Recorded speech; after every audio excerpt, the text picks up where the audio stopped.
Welcome to the DO Boxing Show. I'm your host, Dameon Okposio, and thanks for tuning in to another episode. This episode is going to be about the lineage of Canadian titles.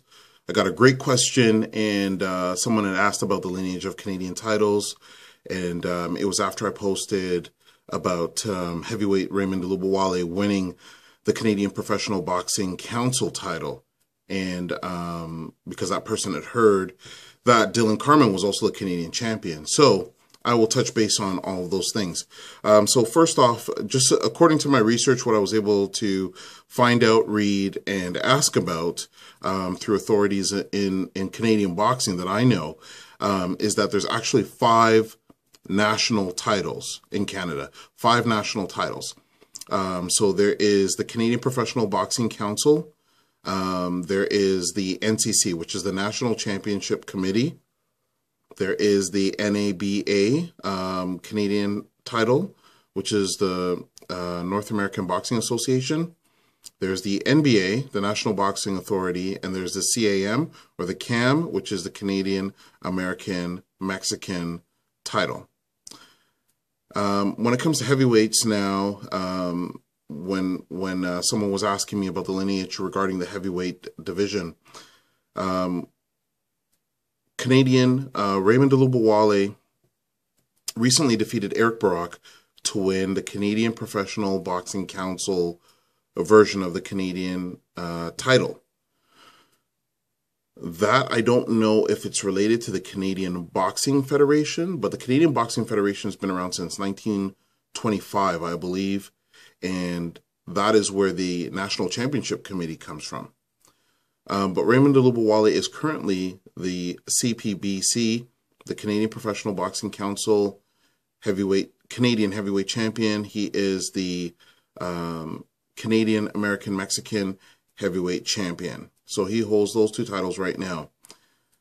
Dylan Carmen is the Canadian heavyweight champion. He holds the NCC, the National Championship Committee heavyweight title, and that's a Canadian title that many believe has the longest lineage and the official lineage of the Canadian title, which goes back to the Canadian Boxing Federation back down to 1925, which the officially recognized heavyweight champions of Canada have been recognized under. The NABA Canadian heavyweight title is affiliated with the WBA, which is the World Boxing Association. And my understanding is if you win that title, then you would automatically be recognized by that governing body, which is one of the main governing bodies out of the WBA, WBC, IBF, and WBO.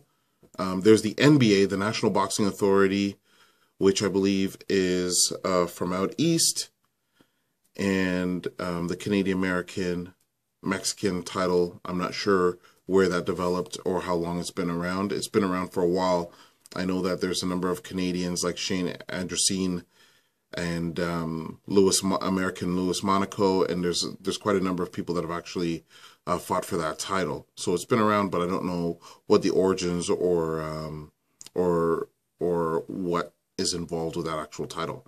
Someone that might be that will be more of an authority on the history of those titles or the lineage would be Greg MacRoss of Canadian Boxiana, the website. So if you don't know it, check it out. They have a Facebook page as well, and he's very knowledgeable on the history of Canadian boxing. So hopefully that answered the question. I hope it wasn't as in-depth as the person that was asking the question wanted it to be. Remember, we try and bring you the business of boxing and we try and answer your questions, all of them. So ask us any questions you'd like. Send us a message through Twitter at DOKPOSIO or through email okposio@hotmail.com. We'll do our best to answer.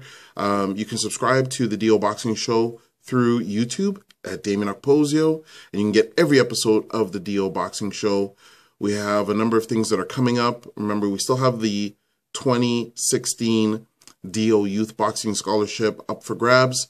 Make sure you check out that episode to see who's eligible.